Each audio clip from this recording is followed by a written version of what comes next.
नमस्कार, मी तुषार शेटे. महाराष्ट्र टाइम्स ऑनलाईनच्या या विशेष अर्थविषयक कार्यक्रमामध्ये आपलं स्वागत आहे. केंद्र सरकारनं सर्वसामान्यांना दिलासा देणारा एक निर्णय घेतलेला आहे. या निर्णयाचे दूरगामी परिणाम सर्वसामान्यांवरती होणार आहेत. अगदी सोप्या भाषेत सांगायचं झालं तर कपडे, औषधं, घर आणि गाडी या जीवनावश्यक गोष्टी आहेत, या स्वस्त होणार आहेत. नेमका हा निर्णय काय, त्याचा फायदा कसा होणार आहे, जाणून घेऊयात. आपल्यासोबत महाराष्ट्र टाइम्सचे वरिष्ठ वाणिज्य पत्रकार वैभव वजे जोडले गेलेले आहेत. वैभव सर, सगळ्यात महत्वाचा मुद्दा आणि सगळ्यात सोप्या भाषेत, आतापर्यंत आपण कोणत्या ना कोणत्या रूपाने केंद्र सरकारला कर भरत होतो. आता जीएसटीच्या रूपाने तो भरतोय. जीएसटी आहे, सीजीएसटी आहे. मात्र त्याचे स्लॅब कमी होत आहेत. 5, 12, 18 आणि 28 याच्यावरनं थेट 2 स्लॅब होत आहेत. कसा फायदा होईल?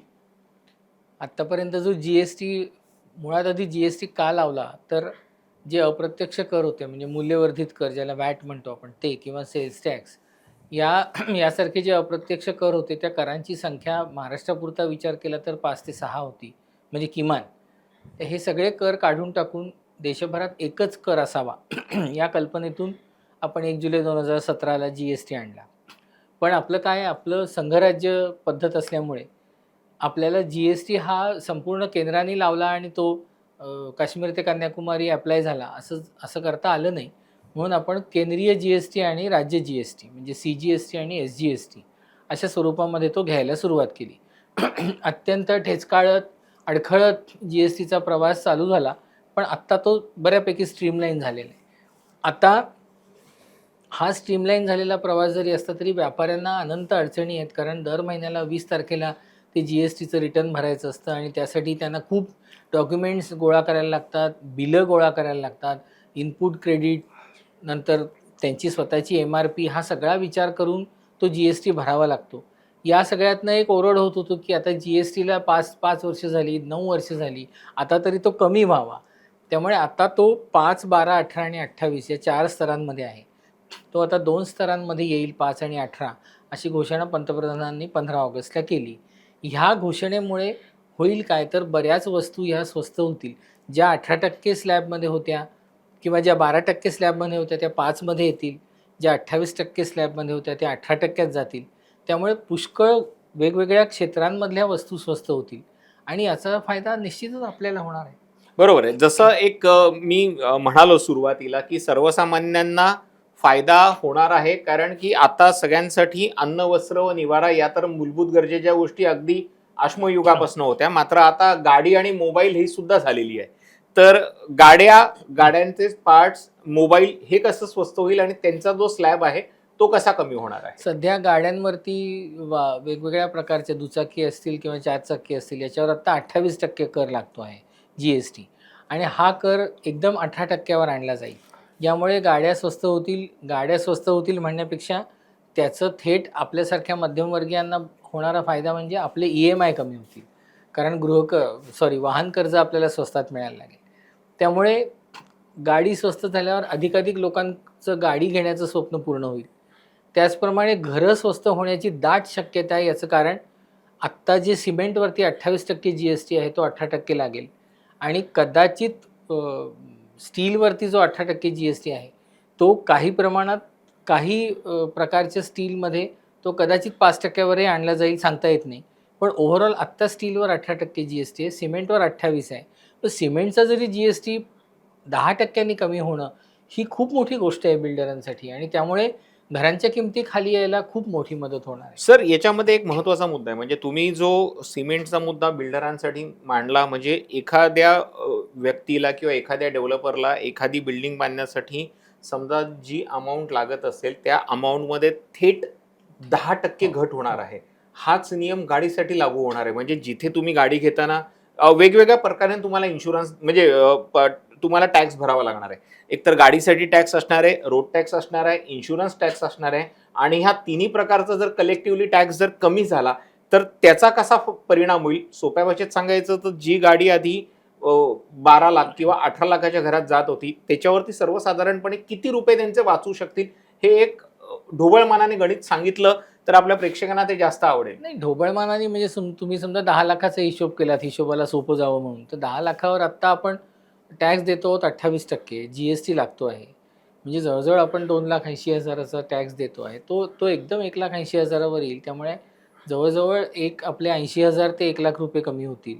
तर या प्रकारे बरं, दुसरा तुम्ही जो मुद्दा मांडलात की इन्शुरन्स किंवा रोड टॅक्स, तर आता अगदी आत्ता 2-3 दिवसातली डेव्हलपमेंट अशी आहे की अटल सेतूसारखा जो पूल आहे, तर त्या पुलावरती तुम्ही जर का इलेक्ट्रिक वाहन घेऊन गेलात तर तुम्हाला टोल माफीसुद्धा आहे.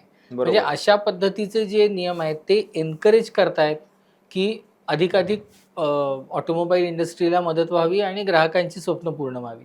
त्यातही आता ई व्हेइकल, आता एक ताजी बातमी अशी आहे की बजाज ऑटोनी त्यांची जी चेतक, जी सर्वात गाजलेलं मॉडेल होतं स्कूटरचं, ते त्यांनी आता विजेवर चालणारं किंवा ई वाहन म्हणून इंट्रोड्यूस केलं होतं. त्याचा पुरवठा थांबला होता गेले काही महिने, कारण चीनबरोबर आपल्या वाटाघाटी सुरू होत्या दुर्मिळ भूचुंबकाच्या रेअर अर्थ मेटलसाठी, मॅग्नेटसाठी. पण तोही प्रश्न आता सुटलेला आहे. त्यामुळे ई चेतकही आता बाजारात पुन्हा एकदा उपलब्ध झाली. मग अशा वेळेला हा जी-एस-टीचा जो निर्णय आहे, तो निश्चितच आपल्या पथ्यावर पडणार आहे.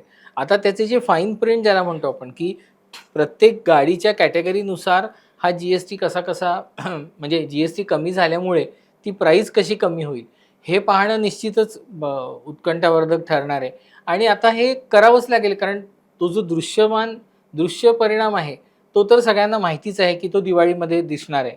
आता दिवाळीमध्ये काय नेमकं सरकार कशा पद्धतीचे स्तर अनाउन्स करतं किंवा कशा पद्धतीच्या गाड्यांवर कोणता कर किंवा त्याला काही उपकर किंवा अधिभार, जर का पोल्युटेड, नॉन पोल्युटेड असं काही वर्गीकरण करून सरकार कर लावतं का, हे आता पाहायला पाहिजे. खरं म्हणजे ज्या पद्धतीचं सोपं गणित तुम्ही सांगितलेलं आहे की जर 10 लाखाची गाडी असेल त्याच्यावरती आपण आतापर्यंत 28% म्हणजे 2,80,000 आपण टॅक्स देत होतो, तो थेट कमी होऊन 1,80,000वरती येऊ शकतो. बट ऑब्वियस हां, म्हणजे त्याच्यातल्या वेगवेगळ्या गोष्टी हां. असतील त्या फरक पडेल. सर, आपला बिल्डरचा मुद्दा होता, म्हणजे बिल्डरांची कॉस्ट प्रचंड वाचणार आहे. कारण की आपण एका गोणीचा हिशोब केला तर बिल्डिंग बांधण्यासाठी कित्येक शेकडो गोण्या लागतात, तर किंवा हजारो गोण्या लागतात. आणि यामध्ये जर त्यांची कॉस्ट वाचली तर त्यांना बेनिफिट होऊ शकतो. आणि तो बेनिफिट कुठल्या ना कुठल्या रूपानं, म्हणजे कन्सेशनच्या रूपानं किंवा स्क्वेअर फीटचे रेट थोडेसे कमी करून सर्वसामान्यांना जर त्याचा फायदा आला तर तशी अपेक्षा बाळगायला काही हरकत आहे अपेक्षा का? बाळगायला हरकत नाही. पण फक्त जसं आर-बी-आय गव्हर्नर नेहमी म्हणतात, की आम्ही मॉनिटरी पॉलिसीमध्ये रेट कमी करतो. पण तो बेनिफिट कॉमन मॅनपर्यंत पोहोचवणाऱ्या संस्था म्हणजे बँका असतात. तसं बिल्डरांनी, म्हणजे सिमेंटचे रेट जर का 10% कमी झाले, म्हणजे जी-एस-टी कमी झाल्यामुळे, तर तो जो बेनिफिट आहे तो पास ऑन करायला पाहिजे बिल्डरांनी ग्राहकांवर. आणि मला वाटतं ह्याच्यासाठीच आपण नारेडको किंवा क्रेडायसारख्या ज्या संघटना आहेत, त्यांचा रोल हा अत्यंत महत्त्वाचा राहील, की त्यांनी हे इम्प्लिमेंट होतंय का, की हा जो बेनिफिट आहे तो एंड कन्झ्युमरला मिळतो आहे का, हे पाहणं कदाचित ही त्यांची जबाबदारी राहील, की क्रेडाय आणि नारेडको सारख्या ज्या संघटना आहेत ते. बरोबर आहे. म्हणजे आता खऱ्या अर्थानं आपण म्हणू शकतो की आतापर्यंत सरकार जे निर्णय घेत होतं त्याचा अप्रत्यक्ष फायदा हा नागरिकांपर्यंत पोहोचत होता. मात्र आता असं जर म्हटलं की त्याचा प्रत्यक्ष फायदा हा तुम्हाला, मला किंवा गाडी विकत घेणाऱ्यांना, घर विकत घेणाऱ्यांना होईल, तर असं म्हटलं तर चुकीचं ठरणार नाही. याच्यामध्ये एक ॲडिशन मला करायची आहे, की हे सगळं आत्ताच का, असा एक सर्वसामान्यांना पडलेला प्रश्न असू शकतो, की अरे आम्ही इतके दिवस ओरडत होतो की जी-एस-टी कमी करा, जी-एस-टी कमी करा, आणि हे आजच का झालं? बरं, असं नाही की आपण कसं म्हणतो की 75वं वर्ष हे सेलिब्रेशनचं असतं, 80वं वर्ष सेलिब्रेशनचं असतं. पण तसंही काही नाही आहे की देशाच्या स्वातंत्र्याला 80 वर्ष पूर्ण झाली आहेत वगैरे, असंही काही नाही आहे. मग हे आत्ताच का? तर ह्याचं तुम्ही थोडासा जर का लॉजिकली विचार केला तर तुमच्या सहज लक्षात येईल, की ट्रम्पकडून आपल्याला निर्बंध घातलेले आहेत. ट्रम्प आज, म्हणजे आपले जे जयशंकर आहेत मंत्री, केंद्रीय मंत्री, त्यांनी तर असं सांगितलं आहे, की आम्ही कच्च्या तेलाचं रिफाईन करून जर तुम्हाला पेट्रो प्रॉडक्ट देत असू अमेरिकेला, आणि तुम्हाला जर वाटत असेल की आम्ही रशियाकडनं तेल घेऊ नये, तर मग तुम्ही आमचे प्रॉडक्ट्स घेऊ नका. म्हणजे असंही त्यांनी गर्भित इशारा दिलेला आहे. असो, पण ट्रम्पकडून जे वाढीव आयात शुल्क आहे, त्या वाढीव आयात शुल्कामुळे जो आपला बाजार, आपला जो व्यापार ठप्प होणार आहे, त्या व्यापाराला कुठेतरी चॅनलाइज करणं गरजेचं आहे. आणि म्हणून हा जी-एस-टी जर कमी केला तर देशांतर्गत व्यापार वाढेल, आणि देशांतर्गत व्यापार वाढला की आपल्या अर्थव्यवस्थेला जो अमेरिकेच्या काय अनियंत्रित धोरणांमुळे जो धक्का बसणार आहे, तो थोडासा कमी होईल. हाही त्याच्या मागचा विचार आहे. खरं आहे, म्हणजे फक्त एक चलाखी सरकारने करता उपयोगी नाही. ती म्हणजे अशी, की ज्या वस्तू फुटकळ आहेत त्यांचा जी-एस-टी कमी करायचा, आणि ओरिजिनली ज्या खरोखरच कमी करायला हव्या आहेत त्यांच्या जीएसटीला हात लावायचाच नाही असं करू नये. म्हणजे आता उदाहरण द्यायचं झालं तर छत्री. आता छत्रीवरती जो जीएसटी समजा आत्ता 12% असेल, तो 5% केला तरी सरकारला काही फार फरक पडणार नाही. बरोबर आहे. पण मग अशा ज्या काही मायनर गोष्टी आहेत त्याच्यावरचा जीएसटी कमी केला, हे सगळीकडे पब्लिसाइज करण्यापेक्षा खरोखरच जिथे गरज आहे तिथे त्यांनी जीएसटी कमी केला तर मात्र तो फायदा झाला. खरं आहे, असं म्हणजे आपल्याला तुम्ही म्हणता म्हणताय तसं फाईन ट्यून आहे. फाईन प्रिंट जेव्हा आपल्या हातात येईल तेव्हा कळेल, पण एक ढोबळमानानं 12%, 18% गोष्टी 5% येतील आणि 28% गोष्टी 18% येतील, हा म्हणजे हेही नसे थोडके असं म्हणायला हरकत नाही. आणि सगळ्यात महत्वाचं म्हणजे गणपती अवघ्या काही दिवसांवरती आल्यात, त्याच्यानंतर लगेच 15 दिवसांमध्ये नवरात्री येतील आणि नंतर दिवाळी आहे. त्यामुळे खऱ्या अर्थानं सोने पे सुहागा असं म्हटलं तर चुकीचं ठरणार नाही, कारण की या सगळ्यांचा थेट फायदा तुमच्या माझ्यासारख्या सर्वसामान्य नागरिकांनाच होणार आहे. तुम्हाला ही मुलाखत कशी वाटली आम्हाला कमेंट करून नक्की सांगा. तुर्तास या मुलाखतीमध्ये इथेच थांबतोय. धन्यवाद.